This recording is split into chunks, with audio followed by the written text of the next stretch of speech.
Atos dos Apóstolos, capítulo 40. Paulo apela para César. Tendo, pois, Festo assumido o governo da província, 3 dias depois subiu de Cesareia para Jerusalém, e logo os principais sacerdotes e os maiorais dos judeus lhe apresentaram queixa contra Paulo e lhe solicitavam, pedindo como favor, em detrimento de Paulo, que o mandassem vir a Jerusalém. Atos capítulo 25, versos 1 a 3. Fazendo esse pedido, tinham como plano armar-lhe ciladas no caminho para Jerusalém e matá-lo. Mas Festo tinha alto senso da responsabilidade de sua posição, e cortesmente se eximiu de enviar Paulo.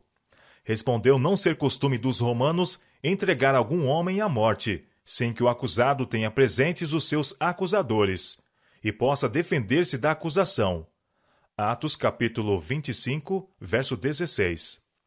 Declarou brevemente que partiria para Cesareia. Os que, pois, disse, dentre vós têm poder, desçam comigo, e se neste varão houver algum crime, acusem-no. Atos capítulo 25, versos 4 e 5. Não era isso que os judeus desejavam. Não haviam esquecido sua anterior derrota em Cesareia. Em contraste com a calma atitude do apóstolo e seus irretorquíveis argumentos, a própria malignidade do espírito deles e suas descabidas acusações apareceriam da pior maneira possível. De novo insistiram para que Paulo fosse enviado a Jerusalém para ser julgado, mas Festo manteve firmemente seu propósito de proporcionar a Paulo um julgamento justo em Cesareia. Deus, em sua providência, controlou a decisão de Festo, para que a vida do apóstolo fosse poupada. Havendo falhado seus propósitos, os líderes judeus imediatamente se prepararam para testemunhar contra Paulo perante o tribunal do procurador. Havendo retornado a Cesareia, depois de poucos dias de permanência em Jerusalém, Festo, no dia seguinte, assentando-se no tribunal, mandou que trouxessem Paulo. Os judeus que haviam descido de Jerusalém, o rodearam, trazendo contra Paulo muitas e graves acusações que não podiam provar. Atos capítulo 25, versos 6 e 7. Estando nessa ocasião sem um advogado, os próprios judeus apresentaram suas acusações. Ao prosseguir o julgamento, o acusado com calma e mansidão mostrou claramente a falsidade das acusações. Festo compreendeu que a questão em consideração se prendia inteiramente a doutrinas judaicas e que, convenientemente entendido, nada havia nas acusações feitas a Paulo. Pudessem elas ser provadas, que merecesse sentença de morte ou mesmo de prisão. Contudo, viu com clareza a tempestade de ódio que se levantaria se Paulo não fosse condenado ou entregue às mãos deles.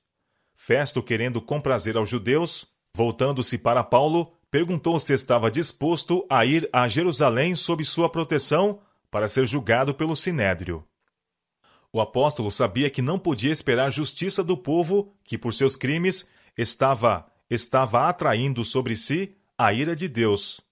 Sabia que, como o profeta Elias, estaria mais seguro entre os pagãos do que com os que haviam rejeitado a luz do céu e endurecido o coração contra o Evangelho. Cansado de contendas, seu ativo espírito mal podia suportar as repetidas delongas e fatigante retardamento de seu julgamento e prisão. Decidiu, pois, valer-se de seu privilégio como cidadão romano e apelar para César. Em resposta à pergunta do governador, Paulo disse: Estou perante o tribunal de César, onde convém que seja julgado. Não fiz agravo nenhum aos judeus, como tu muito bem sabes. Se fiz algum agravo, ou cometi alguma coisa digna de morte, não recuso morrer. Mas se nada há das coisas que estes me acusam, ninguém me pode entregar a eles. Apelo para César. Atos capítulo 25, versos 10 e 11. Festo nada sabia das conspirações dos judeus para matar Paulo, e ficou surpreso com este apelo a César. Entretanto, as palavras do apóstolo puseram fim ao julgamento. Festo, tendo falado com o conselho, respondeu: Apelaste para César? Para César irás. Atos capítulo 25, verso 12. Assim foi que uma vez mais, por causa do ódio nascido do fanatismo e da justiça própria, um servo de Deus voltava-se para os pagãos em busca de proteção. Foi esse mesmo ódio que forçou o profeta Elias a buscar socorro da viúva de Sarepta e levou os arautos do Evangelho a volver-se dos judeus para proclamar a mensagem do Evangelho aos gentios. E este ódio o povo de Deus que vive neste século terá ainda que enfrentar. Entre muitos dos professos seguidores de Cristo, existe o mesmo orgulho, formalismo e egoísmo, o mesmo espírito de opressão que ocupou tão grande lugar no coração dos judeus. No futuro, homens que declaram ser representantes de Cristo tomarão atitude idêntica à dos sacerdotes e príncipes no seu trato com Cristo e os apóstolos. Na grande crise, porque deverão em breve passar, os fiéis servos de Deus encontrarão a mesma dureza de coração, a mesma determinação cruel, o mesmo ódio inflexível. Todo o que nesse dia mau se dispuser a servir a Deus com destemor, segundo os ditames de sua consciência, necessitará de coragem, firmeza e do conhecimento de Deus e sua palavra, pois os que forem fiéis a Deus serão perseguidos, seus motivos impugnados, desvirtuados seus melhores esforços e seus nomes repudiados como um mal. Satanás trabalhará com todo o seu poder enganador para influenciar o coração e obscurecer o entendimento, a fim de que o mal pareça bem e o bem mal. Quanto mais forte e mais pura a fé do povo de Deus, mais firme será a sua determinação de obedecer-lhe. Tanto mais ferozmente procurará Satanás instigar contra eles a ira daqueles que, embora se declarando justos, tripudiam sobre a lei de Deus. Requererá a mais firme confiança, o mais heróico propósito, reter firme a fé que uma vez foi entregue aos santos. Deus deseja que seu povo se prepare para a crise prestes a vir. Preparados ou não, todos terão de enfrentá-la, e somente os que têm levado a vida em conformidade com a norma divina permanecerão firmes naquele tempo de prova. Quando legisladores seculares se unirem a ministros religiosos para legislarem em assuntos de consciência, ver-se-á então quem realmente teme a Deus.